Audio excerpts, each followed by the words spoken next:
curious about the layers that handle your emails, websites, and more? If so, you are in the right place.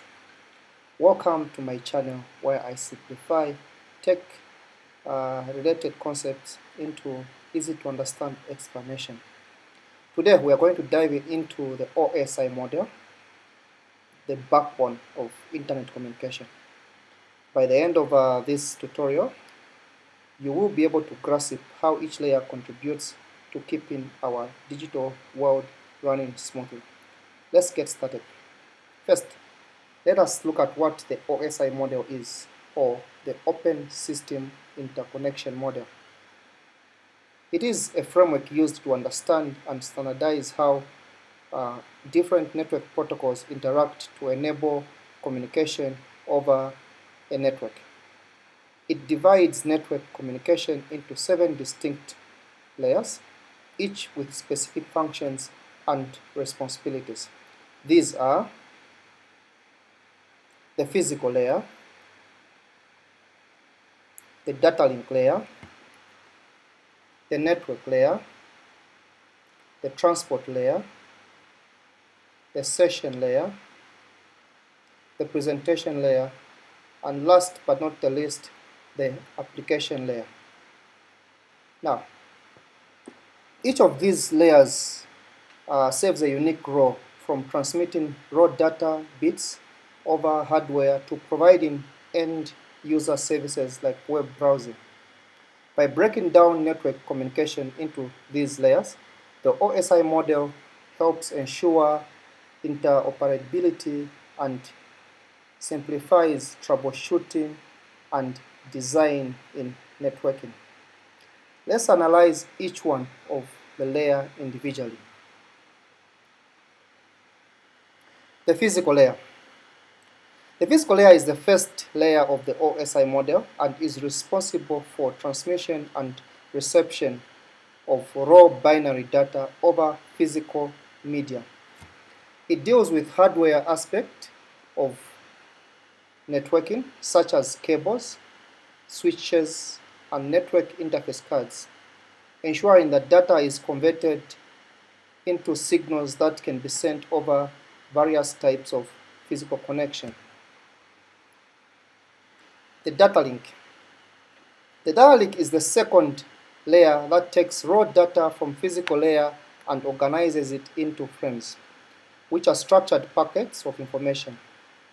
It handles addressing and error detection to ensure that data reaches the correct device and any transmission errors are well managed. The third layer is the network layer. Now, this layer is crucial for routing data across different networks. It adds logic addressing, such as IP addresses, to help route the data to its destination across various networks. Next is the transport layer.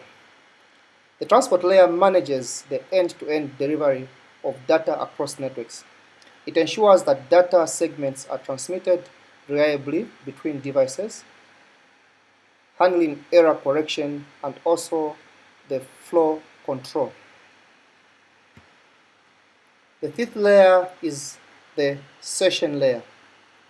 The session layer manages and controls interaction between applications. It establishes, maintains, and it terminates communication sessions between two devices on a network. The sixth layer is the presentation layer. This layer translates and formats data for the application layer. It handles tasks such as data translation, encryption, and compression. The last and the seventh layer is the application layer, which is responsible for providing network services to end users. It is the layer where users interact with network services and applications like web browsers and internet and email clients. Now, each of these layers that we have covered today helps us to understand what the OSI model and how important it is. So let's walk through an example to see how a data packet travels through each layer during a typical web browsing session. For instance, you will type a URL in your browser. It goes through the layers, the OSI layers, to retrieve a web page for a server. So we have the first part here where the user types in the URL in the browser, and then the browser will send a request to the server. When that request is sent, the data packets will travel through the OSI model, and when it is done with the OSI model, the server will respond to the web page or to the query, and upon that response to the query, the web page will be displayed in the web browser. So that is basically what we wanted to cover on the OSI model. If you enjoyed this, please consider subscribing to my channel, and thank you so much for watching.